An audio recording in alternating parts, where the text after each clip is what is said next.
Bom dia aos amigos e amigas participantes da nossa reunião. Estamos ingressando nas nossas discussões aí já iniciadas na reunião passada sobre linguagem. Linguagem é um tema que foi iniciado a ser examinado há praticamente 2 meses, não temos mais do que 60 dias de discussões, mas ele cumpre uma função extremamente importante, que é dar a última resposta às 3 perguntas que o grupo de estudos vem fazendo desde que nós começamos então a examinar a inteligência humana. Acho que tem um microfone aberto aí, só para avisar. Não sei. Acabei de desligar, era o Emil. Ah, tá beleza. Então o que eu gostaria de trazer para a nossa discussão hoje é retomar o exame que nós começamos de forma mais organizada, me parece, assim, a partir da última reunião, é tentar entender um pouco melhor como se estabelecem essas relações entre as expressões linguísticas, né, e o seu contexto de significante e significado. Parece que esse tema, assim, ele está resolvido na filosofia, mas eu imagino que é preciso esclarecer algumas questões que não estão suficientemente colocadas de forma clara nesse debate a respeito dos signos linguísticos. Antes de expor de forma organizada, então, essa questão do signo, que é o objeto da pauta da reunião de hoje, seria importante nós explicitarmos um pouco melhor o que é o signo linguístico na comunicação. O signo linguístico é toda a expressão fenomênica, seja ela dada por meio da escrita, da fonética, ou seja, da fala, da expressão gestual, que possa ser atribuído um significado. Então, quando alguém fala, quando alguém escreve, quando nós tomamos algo, então, concreto, para atribuir um significado, nós podemos dizer, então, que estamos tratando com signo da comunicação ou um signo linguístico. Por quê? Porque esse signo ele tem uma função, então, de pôr em ordem a inteligência humana, a razão humana. Quando nós pensamos sobre qualquer assunto que diz respeito à nossa existência e à objetividade, nós tomamos algo emprestado dessa objetividade, então, para atribuir um significado. Esta relação entre esse dado da objetividade e o significado, então, é o primeiro momento da constituição desse sistema de inteligência, que nós vamos denominar de linguagem, mas também podemos tratar como razão humana.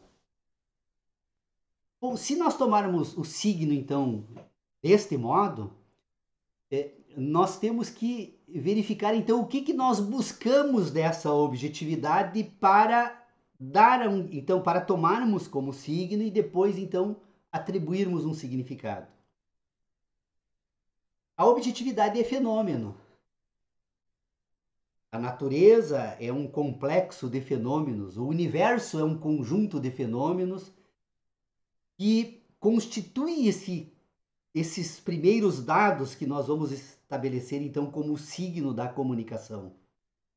Então, nós poderíamos dizer que o signo ele pode ser da natureza, e ele, majoritariamente, ou na primeira fase da constituição da razão humana, esse conjunto de signos, são signos da natureza, nós buscamos na natureza, na objetividade, então, este dado concreto que se comunica com o nosso organismo por meio dos sentidos, como signo, para então atribuirmos a este signo um significado, que é o momento então que a razão se organiza, se ordena a respeito então da objetividade, mediado pelo signo racional ou signo linguístico. Eu faço questão de distinguir signo linguístico como racional, porque quando nós formos introduzir depois agora uma questão que eu reputo fundamental, vamos perceber que eles são diferentes, né? Então, mas é o signo, então, isso eu quero deixar bem claro na minha fala hoje. Esse tema é importante para o debate que nós temos que fazer aqui. O signo é o dado tomado, então, como referência para atribuir-se um significado.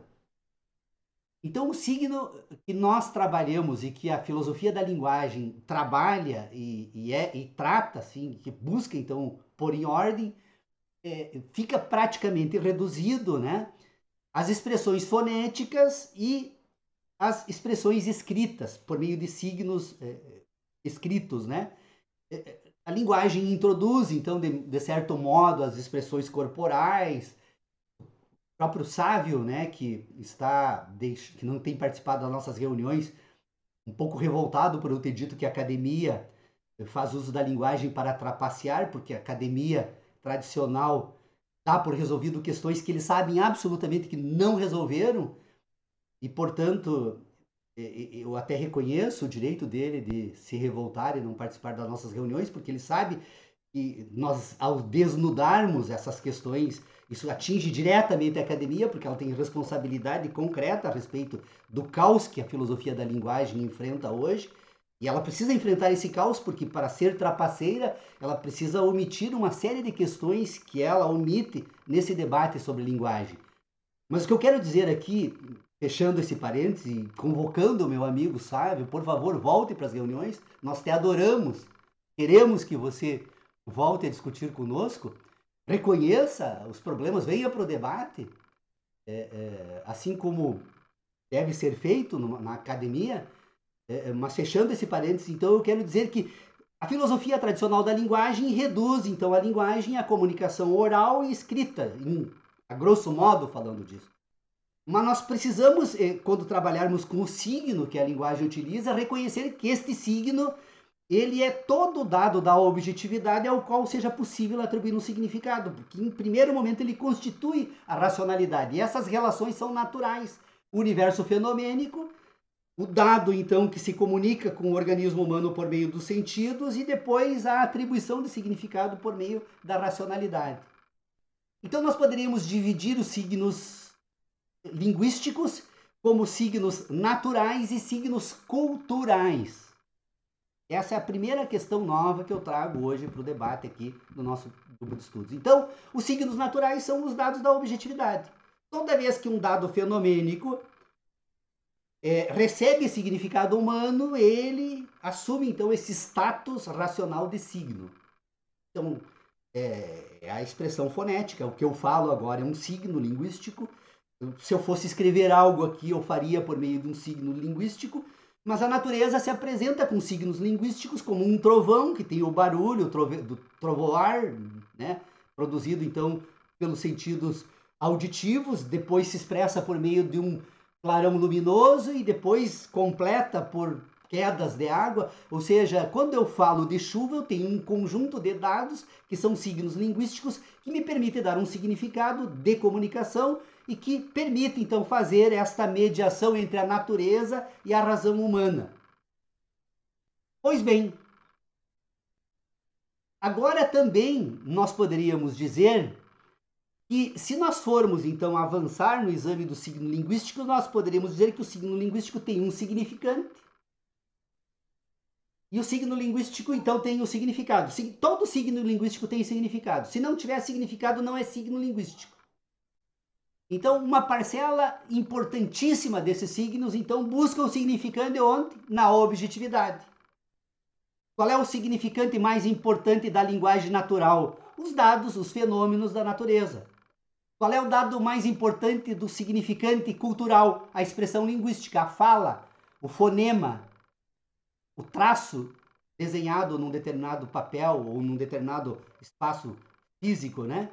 Então, estes são os significantes que nós utilizamos para tratar, então, e dar significado.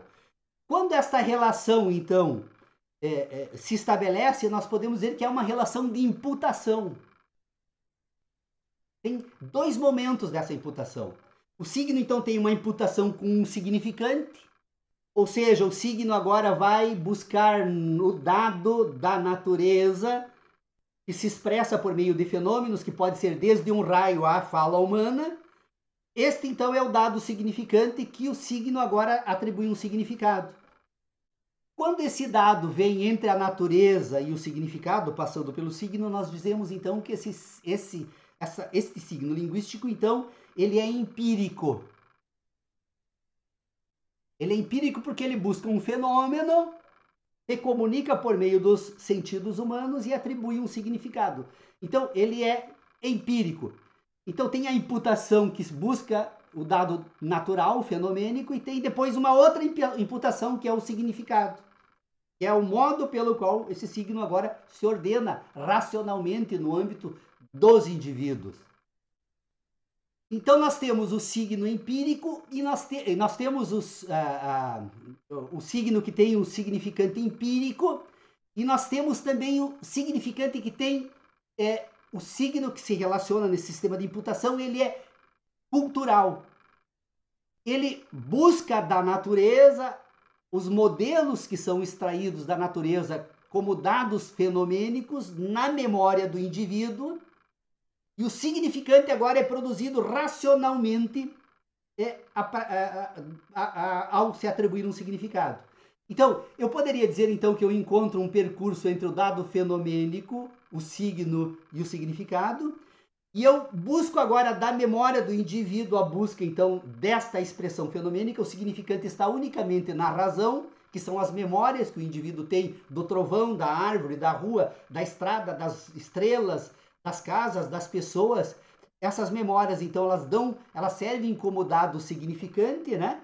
E a este dado significante nós produzimos, então, um significado. Então, nós temos, né, as relações de imputação empíricas puras e nós temos as relações de imputação empíricas racionais.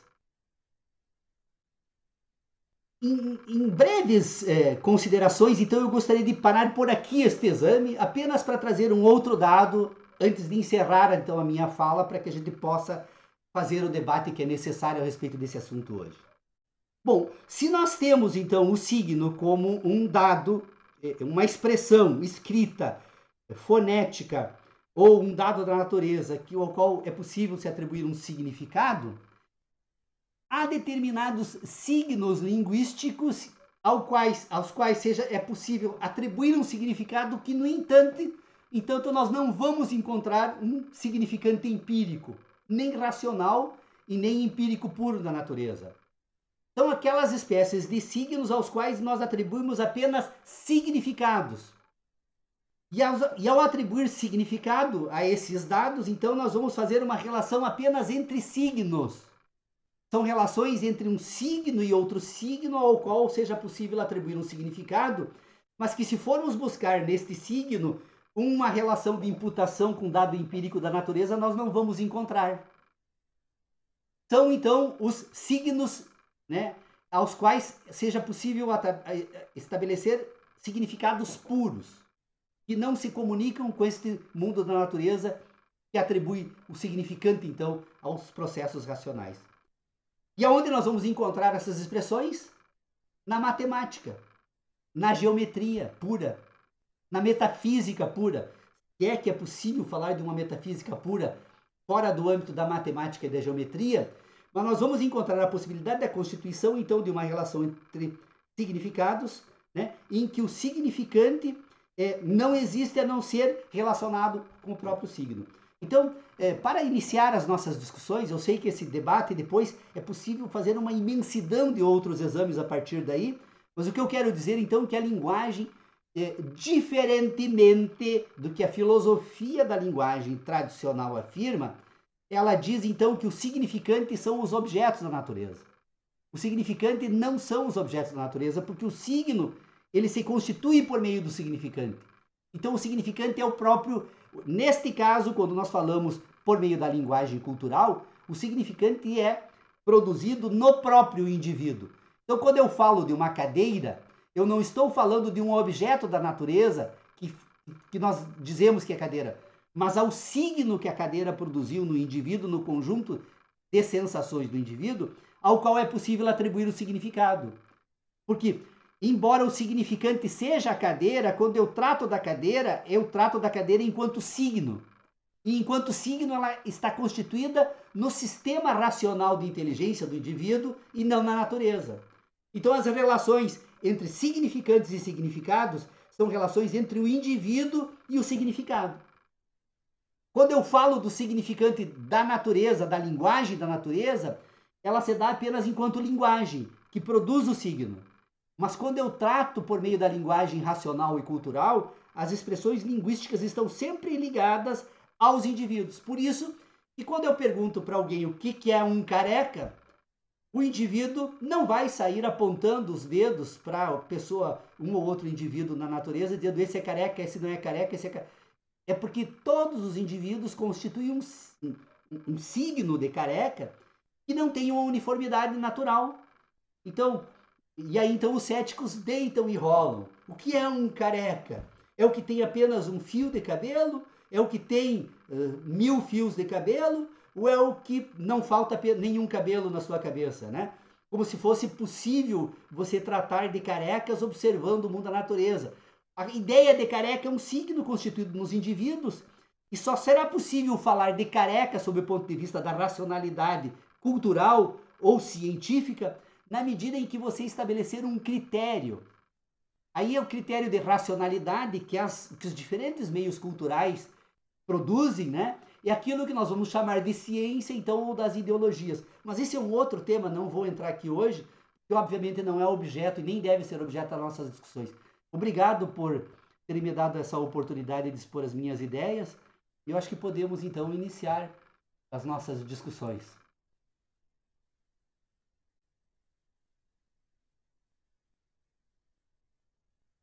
Vou liberar os microfones. Paulo, Sim, tá me ouvindo? Estão me ouvindo? perfeitamente, meu amigo.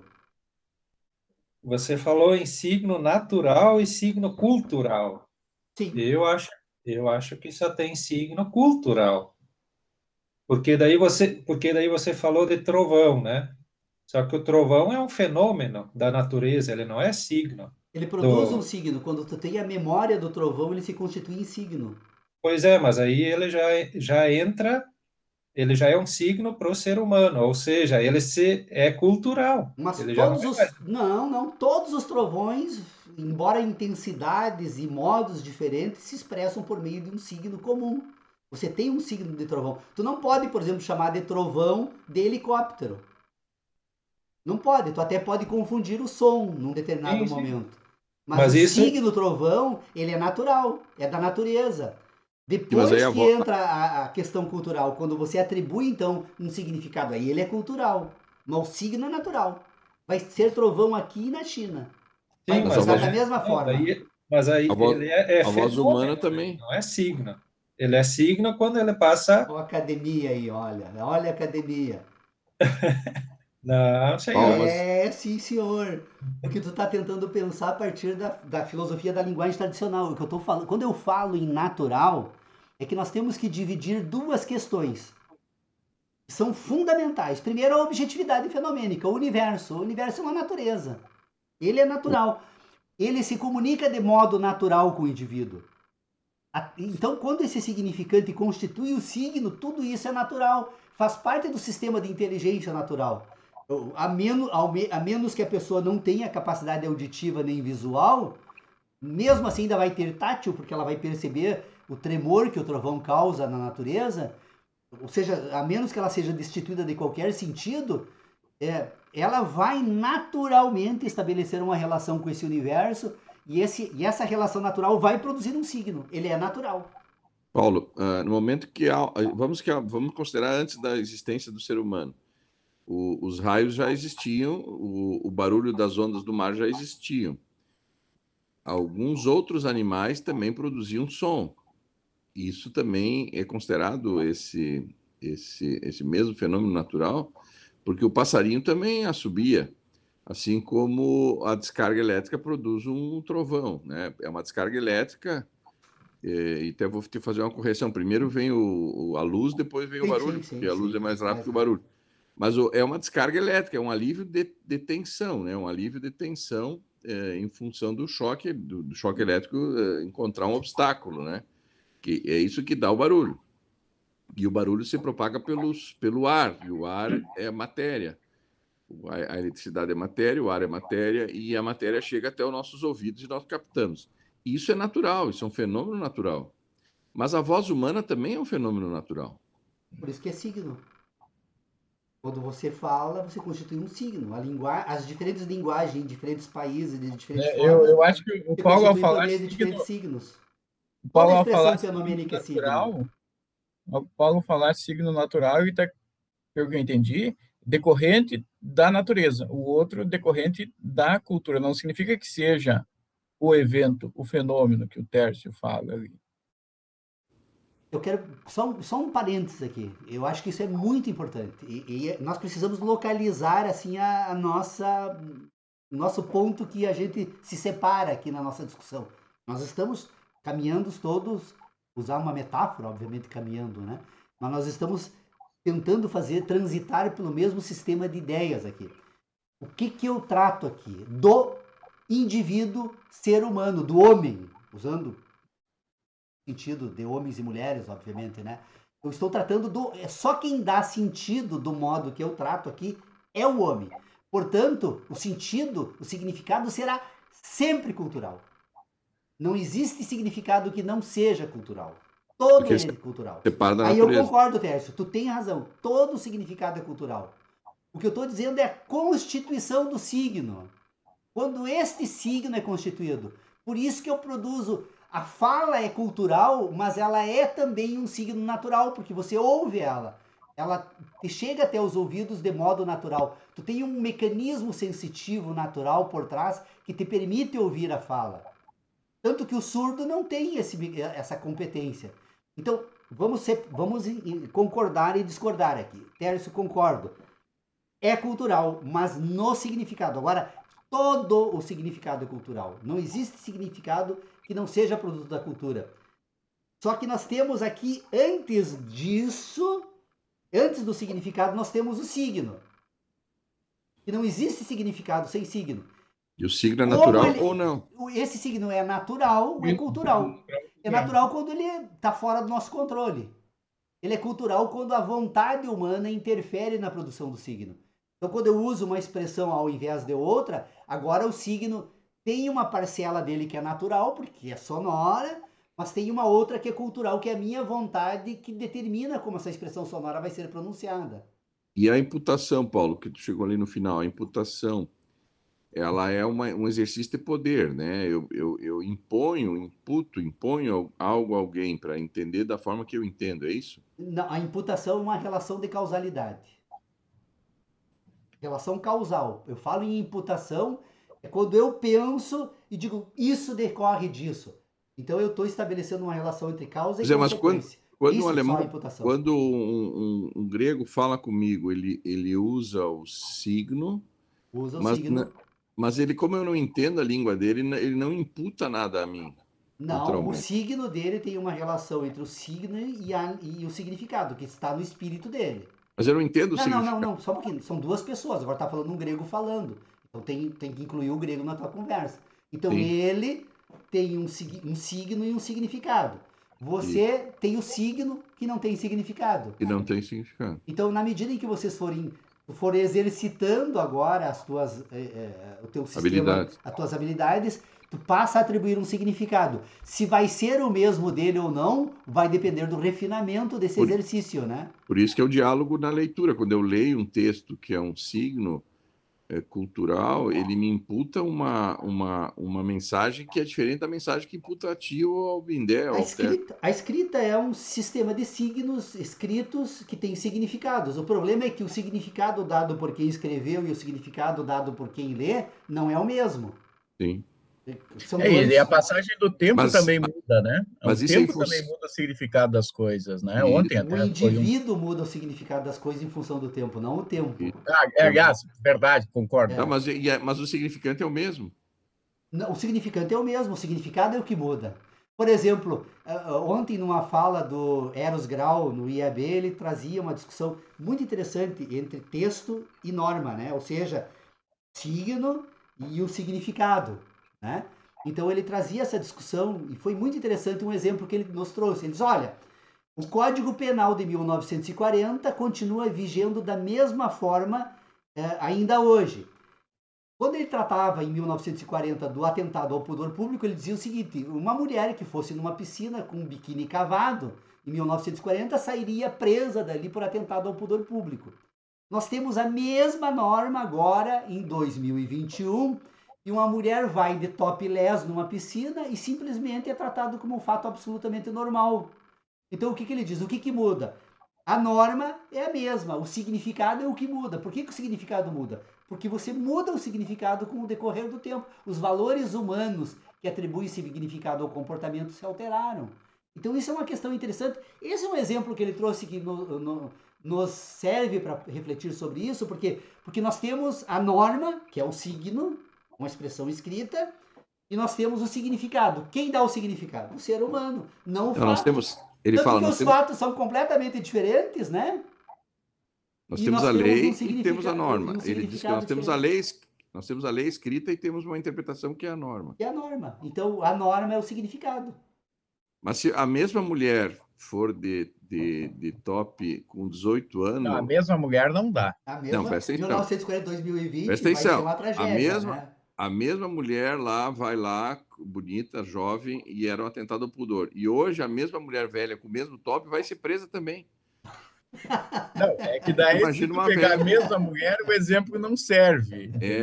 Vai ser presa também. Porque imagina a mulher de uma certa coisa, com 90 anos de top ainda, vai ser presa também. É um atentado ao pudor também.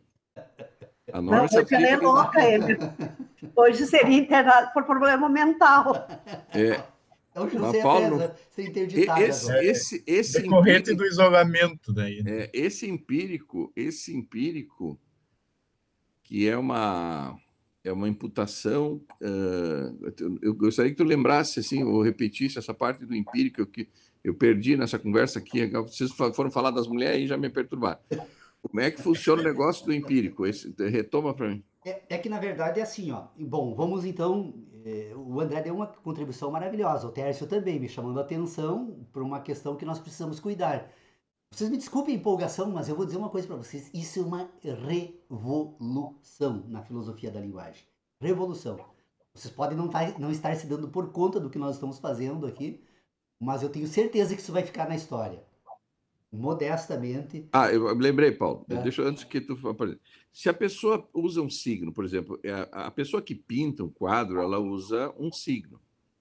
E esse signo ele tem que estar atrelado ao significante que vem dos fenômenos da natureza que foram imputadas a ele, foram sintetizadas dentro dele, porque se ele desenhar...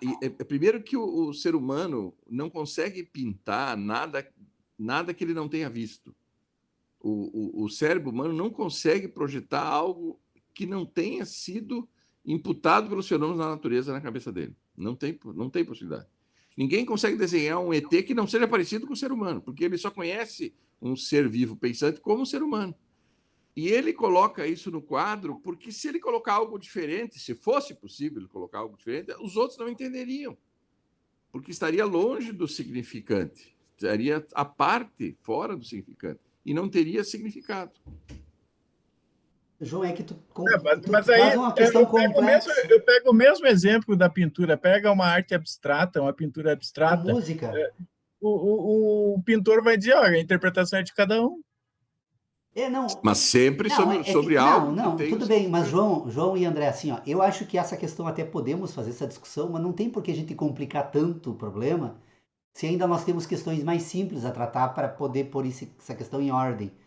Porque a questão por exemplo, o grito de Monkey, por exemplo, não é é algo, porque a capacidade humana de imaginar coisas ou imaginar é ilimitada, portanto, aí nós entraríamos num universo de discussões que não tem limites. Mas ela não é limitada, a capacidade de imaginar é limitada. Não, tudo bem, mas então mas dentro dessa limitação ela é infinita. É grande, ela é grande, mas ela é limitada. Os números, João, são infinitos, não tem como você estabelecer limites para algo que não tem limites. Mas ela é limitada àquilo que tem significante.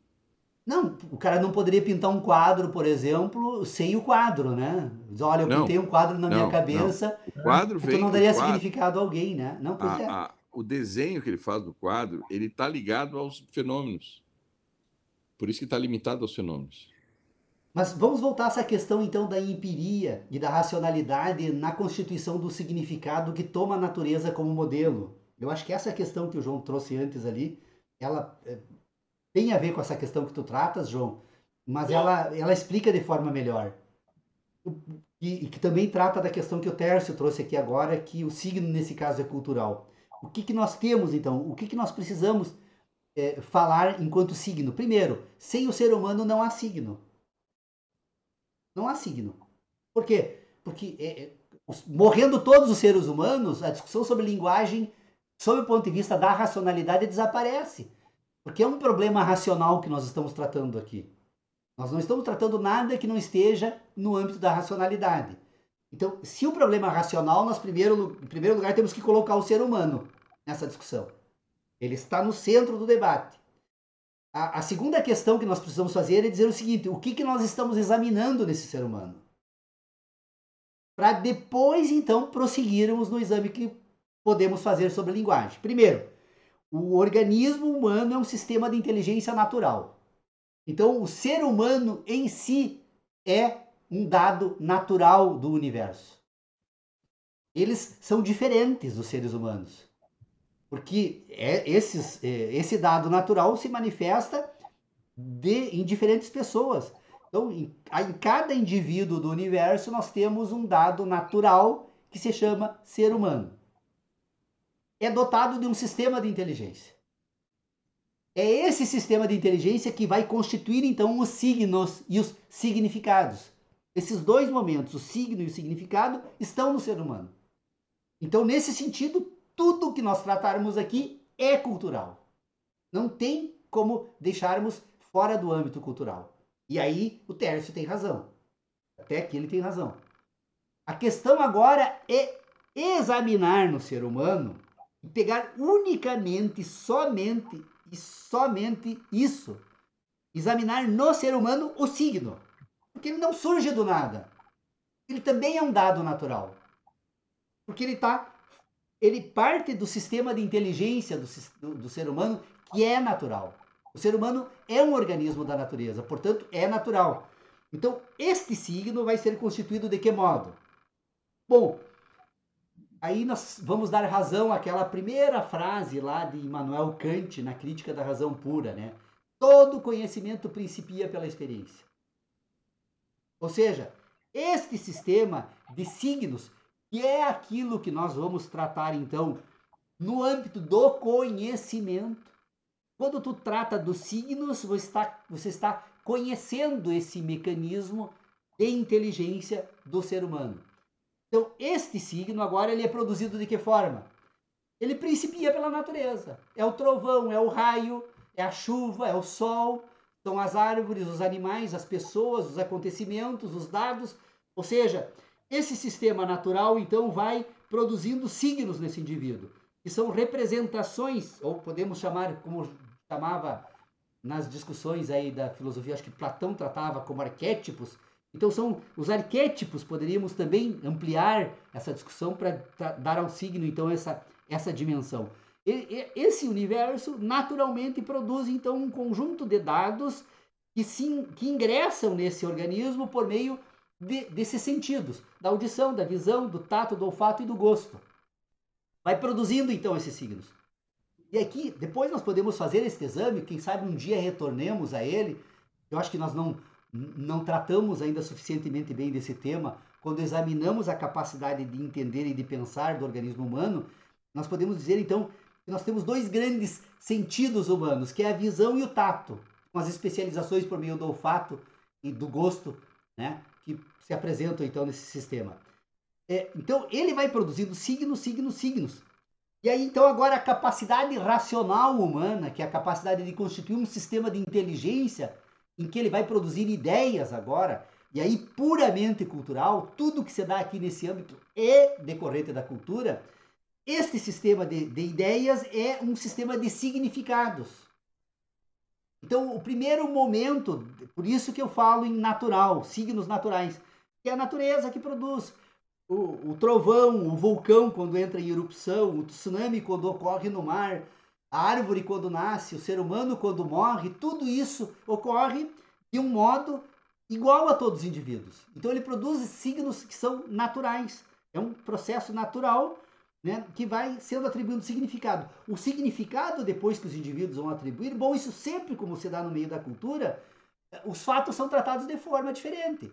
Entre os aborígenes de certas regiões, o vulcão é uma manifestação de Deus, do universo, né? Outros não, olha, é apenas o João Emil diria que é uma movimentação do magma terrestre que entra em erupção por uma determinada fenda de uma rocha e assim por diante. Mas o significado, então, que se alteram são significados culturais. Então, vocês percebam que nós temos o signo e temos o significado. Agora, este signo, quando eu falo do significante, eu vou ter que buscar no âmbito da natureza, qual o dado da natureza que produziu esse signo, que é possível atribuir um significado. Então, quando eu encontro esse percurso, né, nas experiências, naquilo que foi ouvido, apalpado, degustado, né, ou cheirado, quando eu tenho condições de buscar no meu organismo esse percurso, eu diria que ele é empírico puro. Então, por isso que a filosofia sempre esteve enredada nesse debate sobre verdade, é que como os indivíduos são diferentes, cada um deles vai ter as suas experiências diferentes. Eu não posso falar desta relação dos signos naturais do mesmo modo que o João Emil, porque como o meu organismo, o meu corpo que carrega e que me permite dar sentido às coisas, convive num ambiente diferente do dele, ele tem provavelmente os mesmos signos, porque como o universo se manifesta da mesma forma em relação a ele e a mim, mas ocupamos espaços locais diferentes, então ele vai produzir um sistema de significados diferentes, vai sofrer influência das pessoas com as quais ele convive, que vão interferir nesse processo de produção de significado, e culturalmente também ele transforma. Mas as relações entre o fenômeno e o significado que se dão nele e em mim se dão praticamente da mesma forma. Como ele vai dar o significado? Bom, isso tem interferência agora dessas variações culturais. Isso, então, é uma questão que precisa ficar absolutamente claro.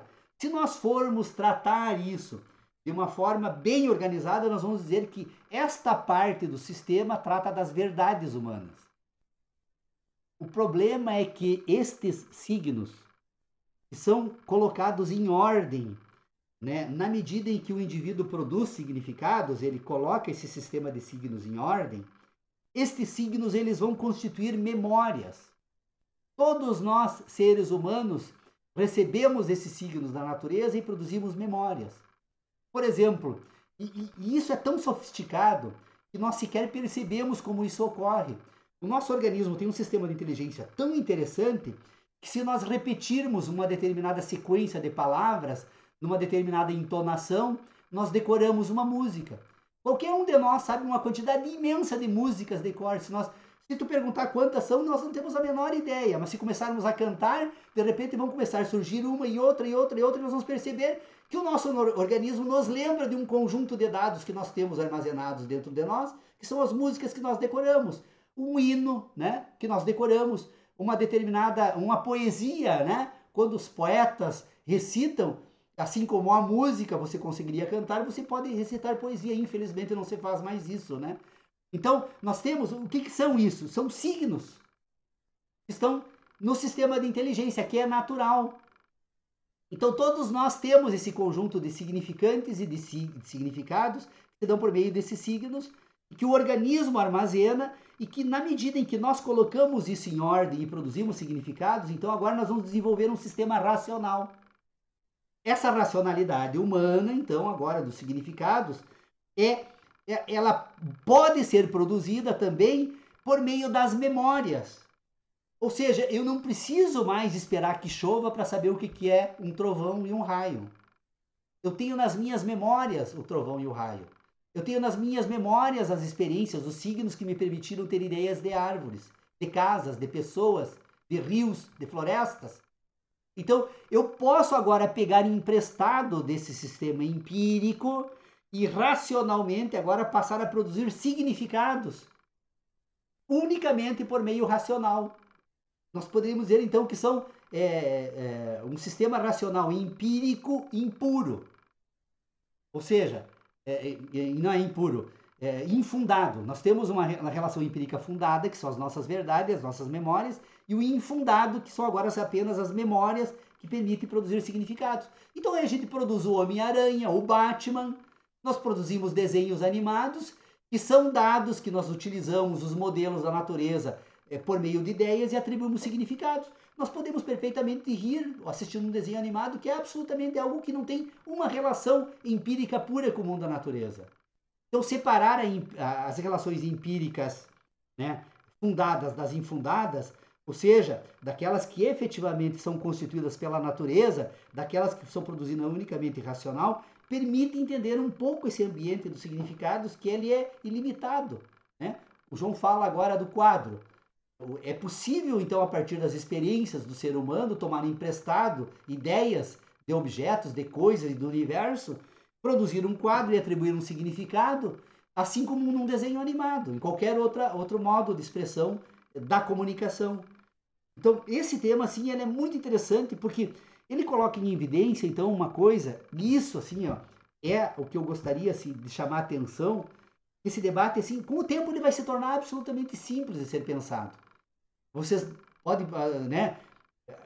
Eu até falo um pouco rápido, porque eu pensei tanto sobre isso, faz 15 anos que penso sobre isso. Então, assim como a poesia e a música que brota nas pessoas que tratam disso, essas questões, preocupações, para mim, brotam de forma natural e fácil, porque eu examinei 1000 vezes isso já.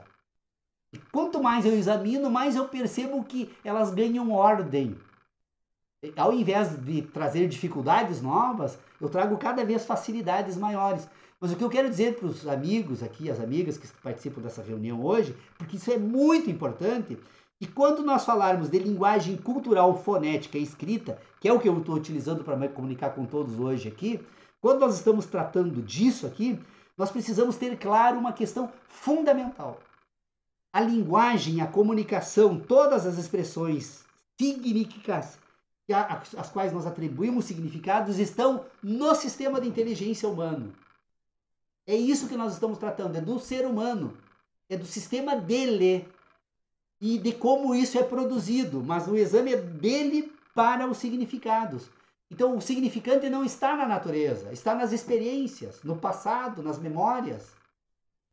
Que nós não podemos tratar de algo que nós não temos a menor noção, a menor ideia. Então, nós precisamos buscar os significantes, mas o significante está no indivíduo. Então, quando eu falo de cadeira, eu não estou falando de um objeto do mundo da natureza, mas da memória a respeito de um objeto do mundo da natureza. É ele que constituiu o signo, foi a ele que eu atribuo um significado. Então, nós tratamos de signos, não de coisas. Podemos depois, de posse desses signos, fazer verificação no mundo da natureza. Então, bom, agora eu tenho um signo cadeira, eu já me aperfeiçoei, já conheci todas as cadeiras do mundo, eu já olhei todos os desenhos do mundo em papéis, né, ou em pinturas de cadeiras, eu assisti muitos filmes sobre cadeiras, então eu tenho um conjunto de signos, agora eu volto para o mundo da natureza e eu posso apontar para um objeto e digo aquilo é uma mesa e aquilo são cadeiras. Não é possível inverter, chamar a cadeira de mesa nem a mesa de cadeira, porque, embora arbitrariamente alguém poderia inverter, eu conheço, por exemplo, um grupo aqui no Rio Grande do Sul, um dia até li uma reportagem sobre eles, e eles desenvolveram uma nova linguagem, eles falam todas as palavras ao contrário. Mas isso é uma escolha cultural deles, não que as palavras tenham sido invertidas ali. Então, tudo isso é relevante. Olha, eu digo para vocês, Eles mudaram só o signo. nós estamos trazendo algo muito novo aí para a discussão da filosofia da Paulo, linguagem. uma pessoa que nasce, fica num quarto escuro durante toda a infância e é trazida para a luz e lê um texto, ele tem contato com o signo. Não vai conseguir ler o texto porque no quarto escuro ele não teria como identificar esse texto, a não ser que ele fizesse por braille. Não, ele é trazido para a luz. No momento que ele é trazido para a luz, ele não teve as sensações ainda. E ele lê o signo. Ele não vai conseguir ler o signo, vai ser um papel com um monte de pintas para ele, até Pois é, esse signo ganhar significado, né? E o significado está ligado ao significante, que está dentro do ser humano. Como ele não teve as sensações fazem parte do significante, então. Não, as sensações são significante. Significante, São, exatamente. sim, as sensações são Como significantes. ele não teve as sensações, ele não tem o significante e o signo não tem valor para ele. Não tem Não vai ter significado. Se falar cadeira, ele nunca viu uma cadeira na vida, não vai ter sentido para ele. não há imputação. É como você tentar discutir cores com um cego. Jamais Não, um cego vai ter noção sobre cores. não vai ter imputação. Ele não tem como fazer imputação. Exatamente. Então, por exemplo, tu falar com um cego que nasceu cego sobre o azul e o vermelho é algo absolutamente sem sentido para ele. Ele jamais vai atribuir sentido a isso. Ele até pode distinguir na linguagem, como uma pessoa vai dizer, olha, o vermelho tu vai para a esquerda, azul tu vai para a direita. Mas ele vai reconhecer a palavra vermelho e a palavra azul. A cor vermelha, se eu botar azul e vermelha para ele, não vai ter sentido algum, porque ele não tem como atribuir significado. Eu estou fazendo uma. Agora me veio uma coisa na lembrança que os animais, por exemplo, o cachorro, ele não distingue cores. Não é importante isso. Mas, João, vamos tratar da linguagem humana. Já é bastante complicado isso, né? Sim, não, só para Nós fazer trazermos os animais, não, é possível fazer isso, né? Esse exame. Mas daí teria que trazer outras considerações, né? Paulo, Fala, meu uma, querido suge amigo. uma sugestão e uma correção. Ah, Quando você fala em inteligência humana, eu usaria razão ou racionalidade humana, porque você usa a inteligência para se referir à natureza, né? A inteligência da natureza, né? E aí, inteligência quando racional, você perfeito, perfeito. seria melhor usar Sim, racionalidade sim, humana, né? sim, sim, sim, perfeito. E a Procedo, Ávila. correção na tua fala, você falou, nós acessamos a memória, nós temos a memória do trovão que nós acessamos, né? Mas eu acho, né, ou a minha correção seria nesse sentido, nós acessamos o signo ou o Perfeito, significado do trovão, não o trovão. Nós não memorizamos o trovão, perfeito. nós memorizamos O signo, informações o sobre o signo. trovão, É o o signo. signo. Perfeito. Eu disse isso, mas eu talvez não repeti, às vezes digo, mas tu tem razão, Sim, perfeito. porque Perfeitíssimo. isso é tá sendo a minha briga na psicologia, né? As professoras não conseguem me entender que nós não temos memórias afetivas. O que nós temos são memórias de signos, né? Nós não memorizamos a afetividade, nós memorizamos Sentimos, é. informações, ou signos, né? Mas elas não. Tá difícil. É por isso, porque na verdade a grande questão que no final nós podemos voltar, porque nós estamos num percurso racional, né, que iniciou então. É muito difícil isso, parece ser um assunto simples. Como eu disse que, e repito assim, eu gosto muito disso. Tem pessoas que se apaixonam por diferentes tarefas na vida. Eu me apaixonei por pensar. Então eu até não escuto muita música, adoro música, não escuto muita música, adoro ler, não leio muito, porque isso me tira, me rouba o tempo de pensar. Eu gosto de pensar. Então eu penso o dia todo, a noite toda, e faz 15 anos que eu penso sobre isso. E eu lembro das dificuldades que eu tive no início desse percurso racional. Mas se nós formos depois voltar nesse percurso todo de exames ao ponto de partida, que é como é possível entender algo, bom, isso é absolutamente fundamental. Porque ao constituir o sistema de entendimento do organismo humano, você produz o ser humano. O ser humano ele é produzido quando o sistema de entendimento é produzido. E aí o Tércio faz, e está preocupado, e é muito relevante, e eu tenho certeza que um dia nós vamos tratar melhor sobre isso, da questão do afeto. E aí nós poderíamos voltar àquele exame do sistema heptanimal de inteligência.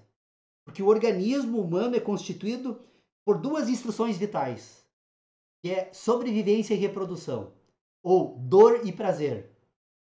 Quando você constitui nesse primeiro momento o indivíduo e você conduz esse organismo por meio do afeto, do prazer, não prazer hedônico, mas o prazer corporal, do conforto, né? Você produz um ser completamente diferente de um indivíduo que tu produz desde o início por meio da violência e da dor. Você tem seres humanos diferentes. Nós somos, na verdade, um resultado da dor e do prazer que sentimos.